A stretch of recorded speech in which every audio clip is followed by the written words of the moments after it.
कर्मचारियों पेंशनरों के लिए खुशखबरी, फिर बढ़ेगा 4% महंगाई भत्ता, अन्य भत्तों का भी लाभ, सैलरी में आएगा बम्पर उछाल।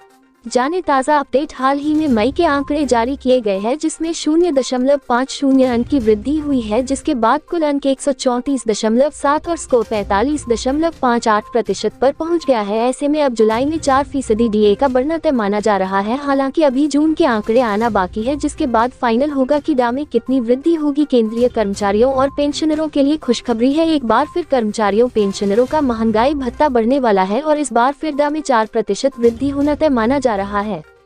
यह अनुमान 30 जून को लेबर मिनिस्ट्री द्वारा जारी एआईसीपीआई इंडेक्स के मई के आंकड़े से लगाया गया है। वर्तमान में केंद्रीय कर्मचारियों को 42% डा का लाभ मिल रहा है। अगर 4% पर फिर मुहर लगती है तो ये बढ़कर 46% हो जाएगा। इससे 1 करोड़ कर्मचारी पेंशनर्स लाभान्वित होंगे। संभावना जताई जा रही है कि चुनाव से पहले रक्षाबंधन से दिवाली के बीच इसका ऐलान किया जा सकता है। 4% महंगाई भत्ता बढ़ना तय। दरअसल साल में 2 बार जनवरी और जुलाई में केंद्रीय कर्मचारियों का डीए बढ़ाया जाता है। डीए में कितनी बढ़ोतरी होगी, ये श्रम विभाग द्वारा जारी एआईसीपीआई इंडेक्स के आंकड़ों पर निर्भर करता है, जो हर महीने जारी होते हैं। हाल ही में मई के आंकड़े जारी किए गए हैं जिसमें 0.50 अंक की वृद्धि हुई है, जिसके बाद कुल अंक 134.7 और स्कोर 45.58% पर पहुंच गया है। ऐसे में अब जुलाई में 4% डीए का बढ़ना तय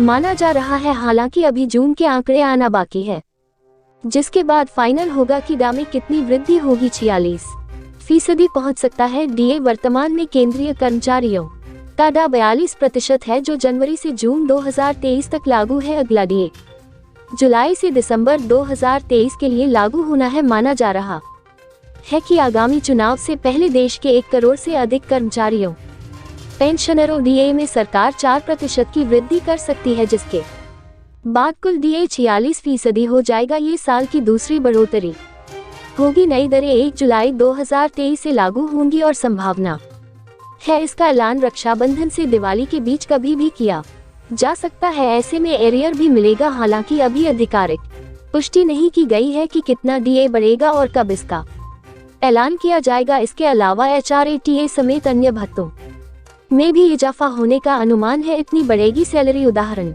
के तौर पर अगर किसी सरकारी कर्मचारी की बेसिक सैलरी 18,000 रुपये है तो इस पर उसे 42% यानी 7,560 रुपये का महंगाई भत्ता मिलता है। लेकिन यदि महंगाई भत्ता बढ़कर 46% हो जाता है तो महंगाई भत्ता बढ़कर 8,280 रुपये महीने हो जाएगा। इस हिसाब से हर महीने सैलरी में 720 रुपये बढ़ जाएंगे। यदि किसी कर्मचारी की बेसिक सैलरी 56,900 रुपये हुई तो उन्हें 4% अधिक डीए के लिहाज से हर महीने 2,276 रुपये ज्यादा मिलेंगे। सालाना उन्हें 27,312 रुपये का फायदा होगा। यदि किसी सरकारी कर्मचारी का मासिक टेक होम वेतन लगभग 42,000 रुपये है और बेसिक वेतन लगभग 25,500 रुपये है तो उसे अब तक डीए के रूप में 9,690 रुपये मिलते हैं। अब 4% डीए वृद्धि की स्थिति में ये डा का पैसा बढ़कर 40,740 रुपये हो जाएगी। तो ऐसे में हर महीने की टेक होम सैलरी 4,020 रुपये की बढ़ोतरी होगी। अगर किसी को 30,000 रुपये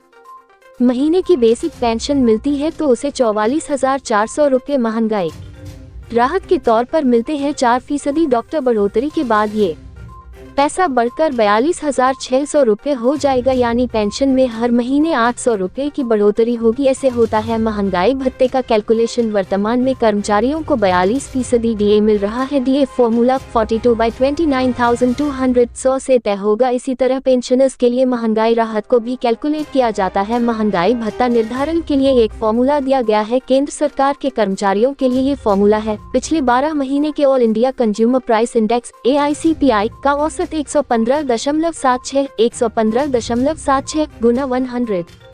PSU पब्लिक सेक्टर यूनिट्स में काम करने वाले कर्मचारियों के महंगाई भत्ते की बात की जाए तो इसके कैलकुलेशन का तरीका यह है। महंगाई भत्ता प्रतिशत इक्वल्स बीते 3 महीनों के उपभोक्ता मूल्य सूचकांक का औसत base year 2001 equals 100 minus 126.33 x 100। अब तक के आंकड़ों पर एक नजर। डी स्को जनवरी 2023 43.10%, फरवरी 2023 43.80%, मार्च 2023 44.49%, अप्रैल 2023 45.06%, मई 2023 45.58%, जून 2023 28 से 30 जुलाई के बीच जारी किए जाएंगे। अगर आप लोगों को ये खबर अच्छी लगी हो तो हमारे चैनल को सब्सक्राइब जरूर कर दे ताकि आपको एप्स व एफओ से रिलेटेड रेगुलर अपडेट मिलती रहे।